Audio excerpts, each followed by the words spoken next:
et bienvenue sur la chaîne L'anglais c'est cool. Aujourd'hui, je reviens avec une toute nouvelle série de vidéos sur les quantifieurs.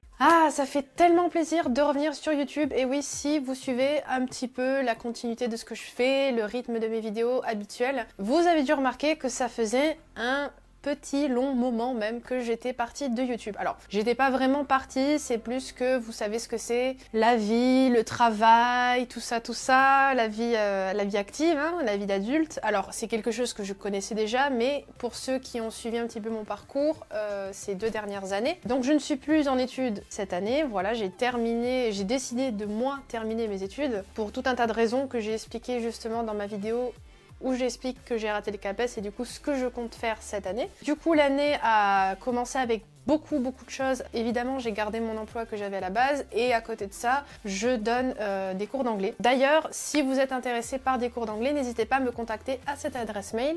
Évidemment je vous donne pas mon numéro de téléphone, sur YouTube c'est pas trop recommandé et en plus même si je le voulais, là où j'habite c'est un appartement, un immeuble même, je sais pas trop pourquoi, il n'y a pas trop de réseau. Donc vous êtes beaucoup plus sûr de réussir à me contacter par mail. Aujourd'hui, on va commencer à parler de ce qu'on appelle les quantifieurs. Donc je pense que si vous voyez voilà comment s'écrit le mot en bas de l'écran, comment je le prononce, quantifieur, je pense que ça peut vous donner un petit indice de ce de quoi on va parler. Et même si vous connaissez pas ce mot précisément, je pense que ça peut vous aider. Vous pouvez déjà avoir quand même une petite idée de ce que c'est. Donc par rapport aux précédentes séries, ça sera une série qui sera normalement assez longue. Il n'y aura pas juste 3 ou 4 épisodes. Ça sera assez long parce qu'en fait, au lieu de faire des vidéos très longues, parce que vous avez dû remarquer que j'aimais beaucoup parler, et souvent selon le sujet abordé, ça peut plus ou moins être long quand même. Et à la base, je m'étais dit que j'allais faire plutôt 2 vidéos parce que ça me semblait, allez peut-être 2-3 vidéos parce que ça me semblait assez logique comme ça. Et finalement, en écrivant déjà la première vidéo, parce que vous savez que voilà,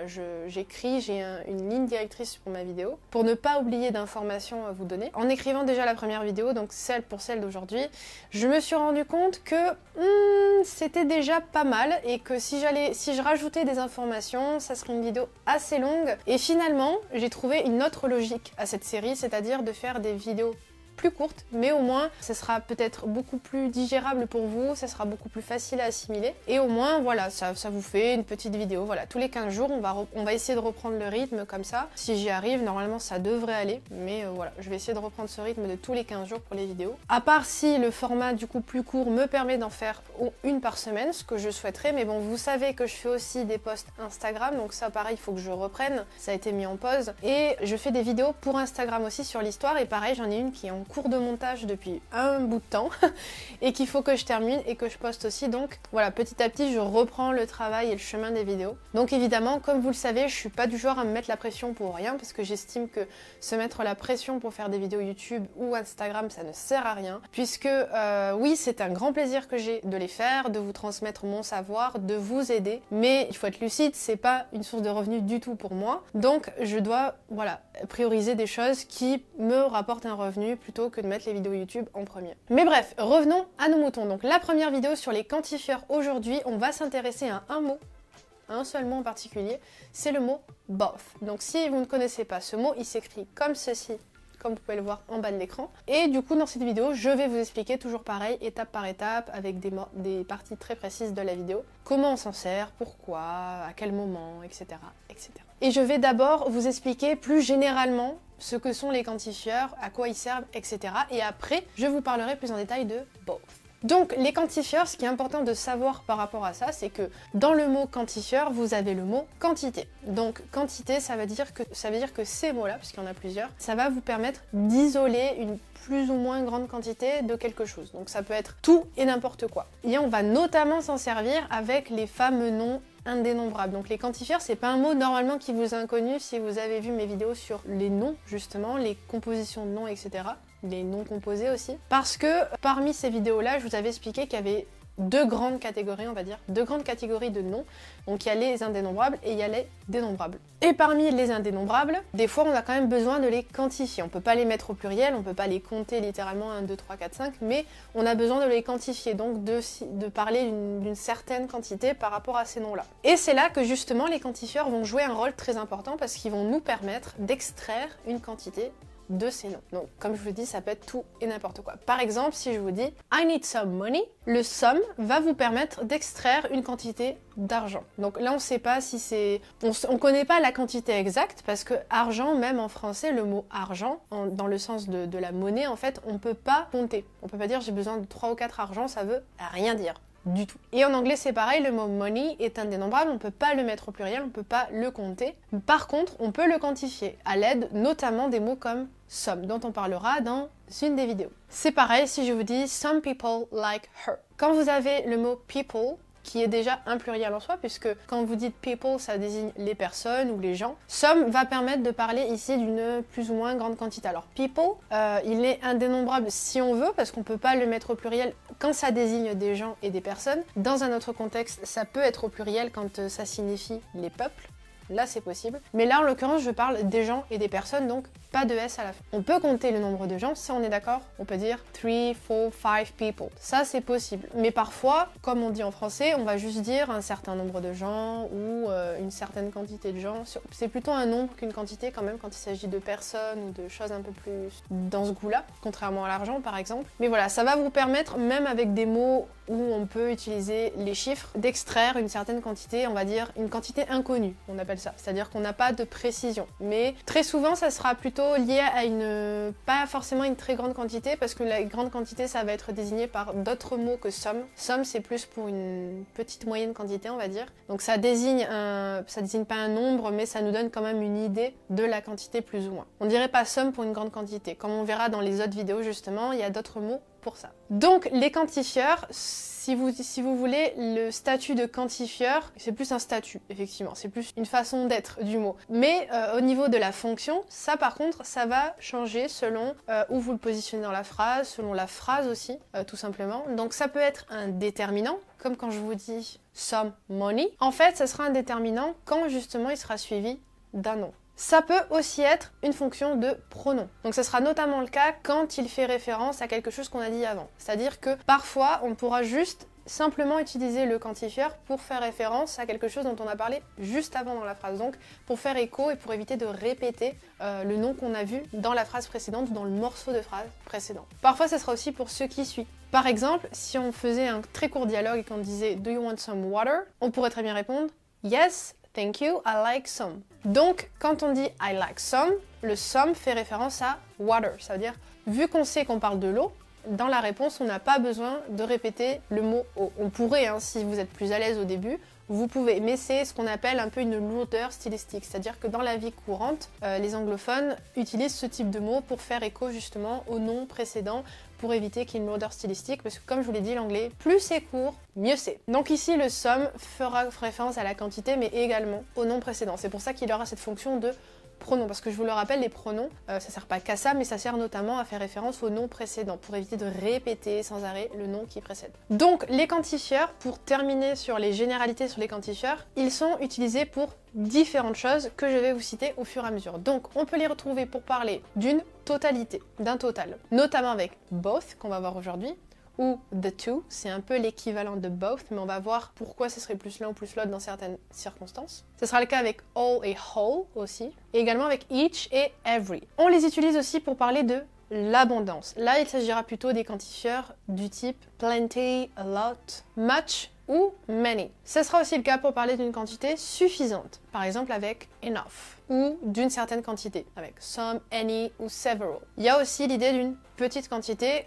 et là on utilisera plutôt a little, a few. Il y a aussi l'idée d'une encore plus petite quantité, donc une très faible quantité, et là on dira plutôt little ou few. On reviendra évidemment dans les vidéos sur a little et a few, pourquoi il y a des fois a little et little, pourquoi des fois il y a a few et few. C'est une question de point de vue, mais on verra ça dans une autre vidéo. Ça peut aussi nous aider pour parler d'une quantité nulle, bien évidemment, avec notamment neither ou none aussi.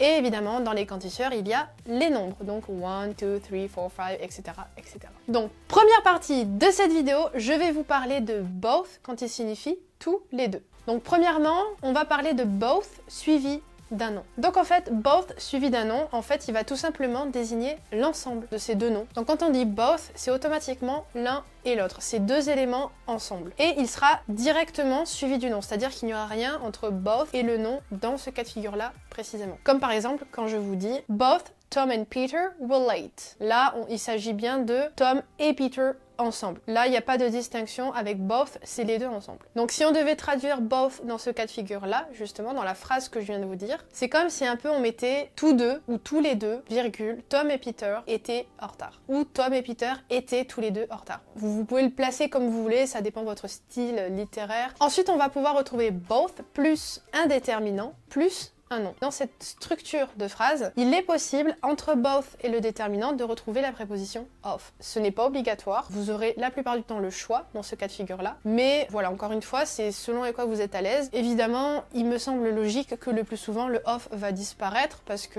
on a tendance, tout ce qui est un peu inutile, entre guillemets, dans la langue anglaise, on a tendance à l'enlever à l'oral quand on parle couramment. Mais encore une fois, c'est vous avec vos capacités, selon avec quoi vous êtes à l'aise, surtout au début. Donc dans ce cas de figure-là, on peut dire des phrases du type both my parents ou both of my parents, par exemple, ou bien both these stories ou both of these stories. Ensuite, on va pouvoir retrouver both, la préposition of, là elle sera obligatoire, plus un pronom personnel. Donc je, tu, il, nous, ils. Comme dans la phrase par exemple, they invited both of us. Donc ils nous ont invités tous les deux. Là, au niveau de la traduction, on voit que même au niveau du placement des noms et des mots, il n'y a pas beaucoup de mystère, c'est plutôt du calque. En français, ça sera à peu près la même chose aussi, voire la même chose. C'est ça un petit peu l'avantage. Et il sera aussi possible de retrouver both tout seul. Quand c'est le cas, c'est quand, comme je vous ai dit, quand il est généralement pronom, dans sa fonction de pronom, et qu'il reprend du coup deux noms qui ont été, ou deux mots qui ont été cités précédemment. C'est quand par exemple, vous avez une première phrase qui pourrait dire She has two sons, point, et ensuite vous avez une deuxième phrase, both went to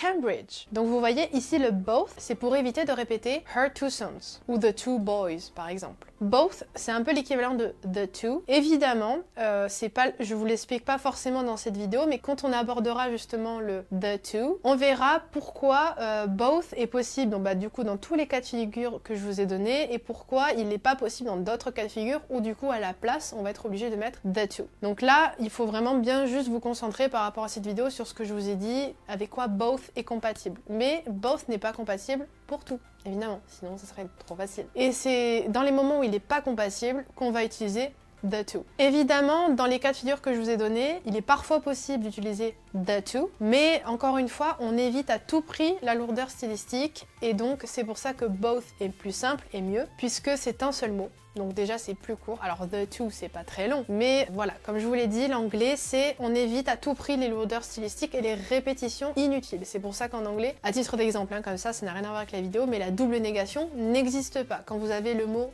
never, vous aurez jamais un don't par exemple avant, ou un not avant. Ça sera juste never, alors qu'en français on aime bien la lourdeur stylistique. Et c'est pour ça que des fois c'est pas forcément évident à assimiler pour nous en tant que francophones, parce qu'on a tendance nous à justement ajouter des mots tout le temps. Alors on a nos propres lourdeurs stylistiques, attention, mais on a tendance quand même à écrire des longues phrases avec beaucoup de mots, parfois on se demande s'ils sont vraiment utiles. En anglais c'est l'inverse, hein, alors il y a des grands écrivains anglais, anglophones en tout cas, qui ont à peu près le même style que des écrivains aussi français ou francophones, en écrivant parfois des longues phrases, hein, ça existe en anglais, mais on va dire que notamment dans la littérature contemporaine ou de notre temps, en fait, de notre génération, non. non, il y a les contractions qui sont là, on évite de faire des phrases trop longues parce que ça ne ressemble pas, en fait, tout simplement, à l'anglais, à la façon de parler en anglais, tout simplement. Et ensuite, pour terminer sur le sujet de both, je vous avais dit, hein, du coup, c'est beaucoup moins long que les autres vidéos, il y a quelque chose d'un petit peu important que je voulais mettre justement en fin de vidéo pour vous le souligner. Both peut aussi servir à la traduction de à la fois en français. Quand vous dites par exemple j'ai fait ci et à la fois j'ai fait ça. Donc par exemple si en français je vous dis elle est à la fois belle et intelligente, en anglais ça donnera she's both smart and beautiful. Oui, j'ai inversé, elle est à la fois intelligente et belle. Bref, vous avez compris. Et vous avez aussi des phrases comme c'est à la fois risqué mais tentant. Et en anglais, ça donnera it's both risky and tempting. Donc voilà, j'en ai fini avec cette vidéo. J'espère sincèrement qu'elle vous aura plu et que ça vous fera plaisir de me retrouver parce que moi, en tout cas, je vous vois pas évidemment à travers ma caméra, mais voilà, je sais qu'il y a des gens qui me regardent, même s'il n'y en a pas beaucoup, je sais qu'il y en a. J'ai même eu un commentaire il y a pas longtemps qui me demandait quand c'est que j'allais republier des vidéos. Ça fait un petit moment d'ailleurs, maintenant ça doit faire 2-3 semaines qu'on m'a laissé ce commentaire. Et j'espère que cette vidéo fera plaisir à cette personne. Je suis désolée, je me souviens plus le pseudo YouTube, ou le prénom même. Mais sachez que ça me fait plaisir, ce genre de commentaires. Alors ça fout la pression, non, pas trop, mais c'est vrai que ça m'a du coup un peu reboosté. Je me suis dit, dès que j'ai le temps, je fais une vidéo. Et du coup, c'est ce que je fais aujourd'hui. Donc j'espère que cette personne appréciera ma vidéo, que ça pourra l'aider. Et pour les autres, j'espère que ça pourra vous aider aussi. Peu importe si vous regardez ponctuellement ou régulièrement mes vidéos, c'est pas... Je suis pas une chaîne où justement regarder régulièrement c'est forcément utile. En fait, moi, ce qui me fait plaisir, c'est juste, même si c'est pour une seule vidéo, que ça puisse vraiment vous aider. Donc, comme d'habitude, si vous avez aimé les vidéos, n'hésitez pas à mettre un pouce bleu en bas de la vidéo. N'oubliez pas non plus de vous abonner, c'est méga super giga important. N'oubliez pas non plus la petite cloche pour être au courant de toutes mes vidéos quand elles sortiront grâce à la petite notification. Je vous le rappelle encore une fois, si vous souhaitez prendre des cours avec moi et que vous habitez Montpellier et alentour, je vous invite à m'écrire par mail à cours.anglais.montpellier@gmail.com. N'hésitez surtout pas à me contacter, même si c'est simplement pour des renseignements, pour les tarifs, pour les commodités, voir comment ça fonctionne, parce que je donne des cours surtout à domicile ou aussi par visio, ça peut fonctionner aussi. N'hésitez surtout pas à me contacter, ça me ferait très plaisir de savoir que je peux avoir des élèves via ma chaîne. Donc si vous venez de plus loin, c'est pas grave, si vous n'habitez pas Montpellier, on peut aussi s'arranger pour faire les cours en visio, c'est pas du tout un souci pour moi. Donc surtout, n'hésitez pas à me contacter, je vous remettrai l'adresse mail en barre d'infos, comme ça vous n'avez pas besoin de mettre pause sur la vidéo. Sur ce, je vous souhaite du coup un excellent week-end, je vous fais à tous de très gros bisous, et je vous dis à très vite dans une prochaine vidéo. Bye bye!